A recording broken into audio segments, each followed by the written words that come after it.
Abbiamo un ospite molto, Sì, molto importante. Ho sentito vociferare qualcosa dietro le quinte, perché come voi ben sapete qua ad Ardara non ci facciamo mai mancare niente.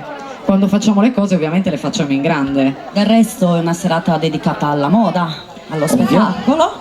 E quindi abbiamo la fortuna di avere qui ad Ardara la famosissima Soubrette, cantante, ballerina, attrice, conduttrice televisiva e radiofonica che si fa attendere. L'artista è un po' in ritardo, come tutti gli artisti ovviamente voi dovete avere la pazienza di attendere, perché siccome sono nomi grossi non è roba da... Comunque è pronta, poco. Signori e signore, la Raffaella Carrà!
Mi vorrei salterino usare un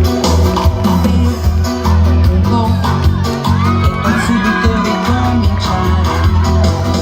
Ah, sensazione magica, ah, voglia di restare qui, ah, voglia di ballare con te.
Grande omaggio comunque alla nostra Raffaella Carrà.